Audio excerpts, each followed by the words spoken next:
prie. Mon sang est versé afin que le diable fuit de moi, afin que l'ennemi soit libéré, que tu sois libéré de toutes les chaînes.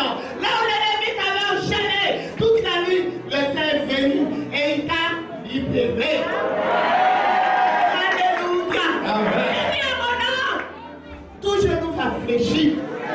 À mon âme, tous ceux qui sont levés contre toi, dans l'air, sur la terre, dans l'eau, quel que soit l'endroit, ces genoux fléchis à l'effort. Tu acclames Jésus.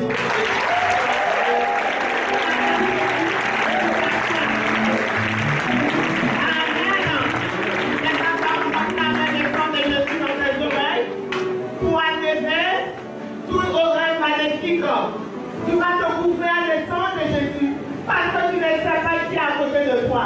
Tu ne connais pas son esprit. Couvre-toi du sang de Jésus. Afin de vivre tout ce que l'ennemi, oui, il est là.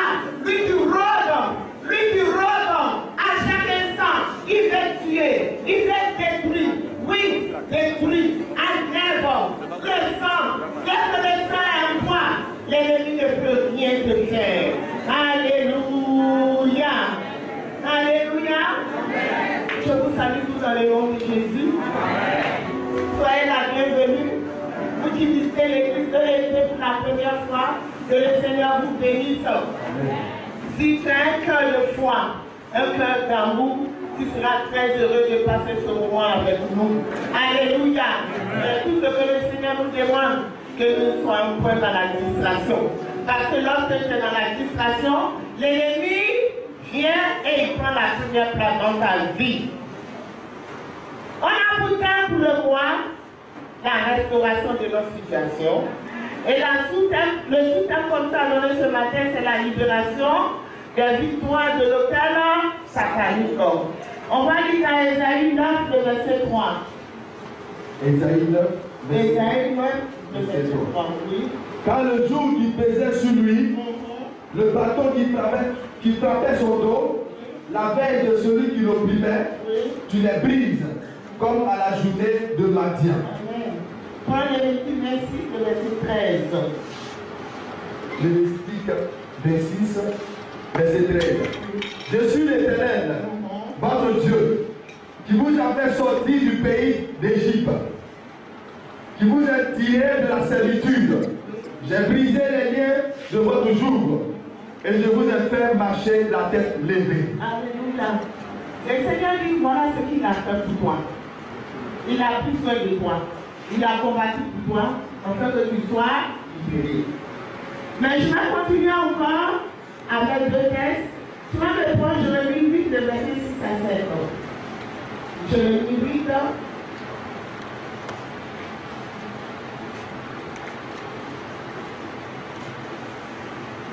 Jérémie 8. Oui, rapidement. Verset 6 à 7. Je suis attentif et j'écoute. Il ne parle pas comme il devrait. Aucun ne se répand de sa méchanceté. Oui. Et ne dit, qu'ai-je fait? Tous reprennent leur course, comme un cheval qui se lance au combat. Oui. Même la cigogne connaît dans les cieux sa saison. La tourterelle, l'hirondelle et la grue observent le temps de leur arrivée. Amen. Mais mon peuple ne connaît pas la loi de l'Éternel. Amen. Alléluia. Amen. Voilà ce que le Seigneur dit de nous. Il nous a parlé dans Ésaïe. Il dit qu'il a apporté des santé. Maintenant, là, il vient nous dire, il dit mon peuple ne connaît pas. Lorsque tu es en train de prier dans ta maison, oui, c'est vous. Mais qu'est-ce que tu dis? Tu demandes seulement les choses, mais tu ne reconnais jamais les choses. Il nous compare à un animal, la cigale. Il dit la cigale, elle connaît son temps. Elle connaît le moment même où elle doit chercher à manger. Mais elle connaît le moment où tu dois chercher à manger. Tu connais le moment que tu dois prier? Est-ce que tu as un temps pour le Seigneur? Est-ce que tu connais le moment où tu dois prendre ce temps-là pour te reposer? pour dire voilà ce que j'ai fait, voilà ce qui n'est pas bien devant le Seigneur. Mais le Seigneur nous dit, si tu n'arrives pas à mettre une pesée dans ta vie pour savoir voilà le mal et le bien, aujourd'hui, on va ramasser les hôtels. Mais quel genre d'hôtel tu vas les ramasser? Enfin que tu aies la victoire. On continue. Lis au verset 4 et 5. Toujours dans le chapitre 8. Verset 4. Dis-leur, ainsi parle l'Éternel. Est-ce que l'on tombe sans se relever? Est-ce que l'on tombe sans se relever? Si tu entends les matins que tu tombes, est-ce que tu restes dans le même endroit? Oui. Ou c'est de tu tombes sans revenir? Quand tu vas à un endroit où ce lieu-là ne t'appartient, est-ce que tu le reverras? Oui. Pourquoi donc ce peuple de Jérusalem s'abandonne-t-il à de perpétuels égarements? Pourquoi les enfants de l'église, eux, ils peuvent vous égarer? Ils t'égarent pour aller où? Qui est ton maître? Comment est-ce que tu passes par là? Moi, je prends le jour. Je vais briser. Je vais anéantir. Je vais paralyser. Il te montre le chemin. Son chemin, c'est sa parole. Que tu vas prendre cette parole pour pouvoir détruire, pour pouvoir anéantir l'ennemi qui te fatigue. Non. Tu prends le chemin.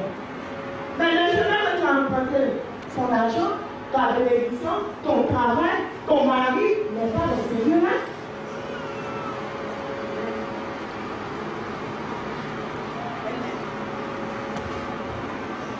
Ce que tu cherches ne trouve pas dans ce lieu-là. Tu te promènes alors tu te promènes. Tu me dis non, maman, je ne me promène pas. Et tes pensées. Parce que c'est dans ta pensée que je parle. Il dit lorsque tu es seul, c'est là que lui t'écoute. Lorsque tu dors, c'est là que lui t'écoute. Mais pendant ton sommeil, qu'est-ce que tu fais? Ton esprit se trouve où pendant que tu dors? Ton âme se trouve où pendant que tu dors? Ton âme en train d'adorer le Seigneur? Ton âme en train d'acclamer le Seigneur? Pourtant la journée tu lui as demandé Seigneur, mais voici je suis fatigué de vivre seul. Seigneur, mes enfants me fatiguent. Je n'arrive pas à les contrôler. Mais tu as pris combien d'heures avec le Seigneur pour dire ces paroles? Combien de temps avons-vous pris pour obtenir la victoire? Aujourd'hui, nous allons parler de la victoire. Aujourd'hui, on va réclamer la victoire. C'est pour une victoire que tu es venu en Jésus. C'est pas pour venir dormir que tu es venu en Jésus. On vient en Jésus parce que nous sommes fatigués, parce que nous sommes chargés, parce qu'on ne sait pas où te poser. Mais là, on vient en Jésus. Il dit quoi dans Matthieu 4, le verset 17? Il n'y a pas de problème. Mais la seule chose que je vous demande, c'est de vous repentir. Le royaume des cieux est là pour tout le monde. J'ai formé des projets de bonheur pour vous. Pas des projets de malheur. Je ne peux pas être dans l'église. Je ne peux pas venir à l'église et puis encore continuer à souffrir. Pourquoi je suis dans l'église? Les anciennes choses sont encore moi. Aujourd'hui, on me dit que c'est la journée de la victoire. C'est la journée où je dois renverser. Mais avec quelle autorité tu vas renverser? Je ne parle pas de vous seulement. Je parle aussi de moi. Je ne parle pas d'une personne. Mais je parle à notre esprit et à notre âme. Lorsque nous dormions, quel est le travail que nous avons fait? Pour que Dieu puisse nous bénir, pour que tu puisses avoir autorité, pour pouvoir renverser, pour obtenir la victoire, c'est qu'il y a un travail à faire. Amen. Amen. Pas Ézéchiel 8. le verset 1.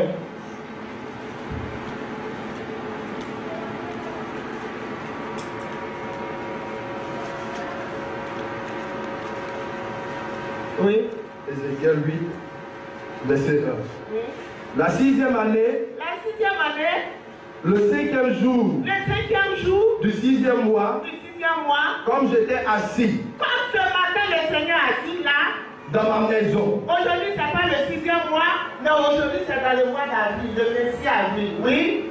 et que les anciens de Juda étaient assis devant moi. Et que tous les fidèles de l'église eux sont assis devant le Seigneur ce matin.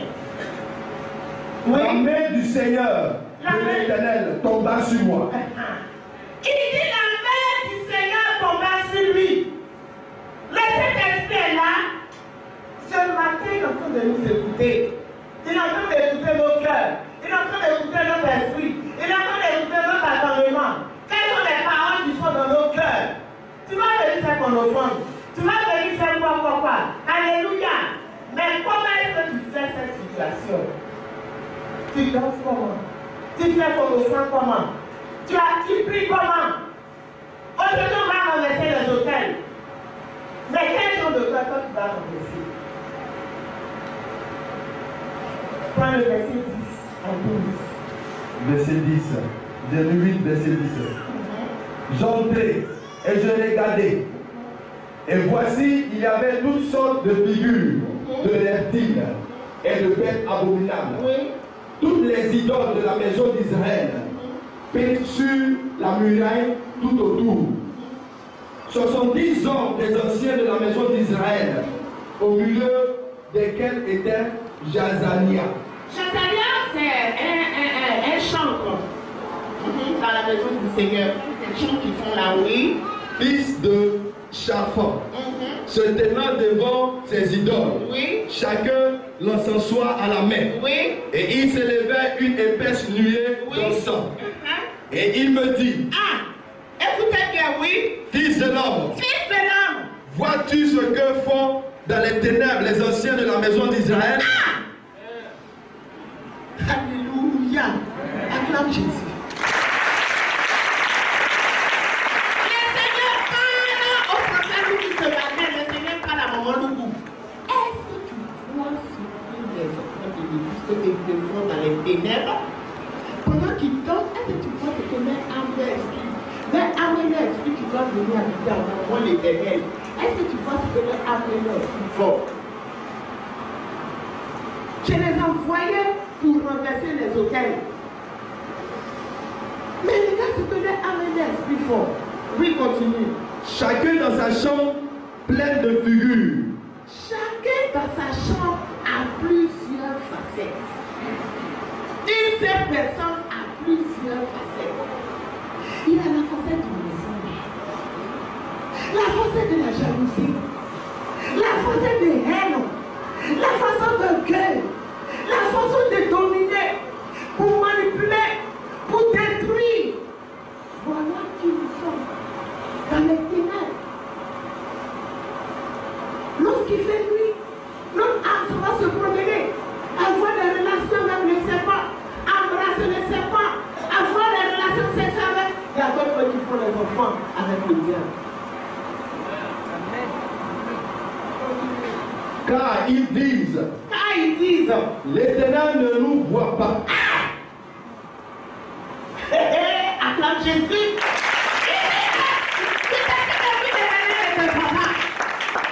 La nuit qui sort de ton corps, tu vas opérer. La nuit qui sort de ton corps, tu vas détruire. La nuit qui sort de ton corps, tu vas manger.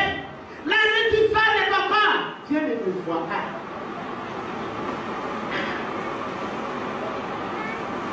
Oui. L'Éternel a abandonné le pays. Oui. Et il me dit, tu verras encore d'autres grandes abominations qu'ils commettent. Amen. Il dit, voilà qui nous sommes. Nous sommes dans le secret. La nuit, l'Éternel ne voit pas. On devient des chats. Nous sommes sortis. Dimanche matin, on est vraiment, mais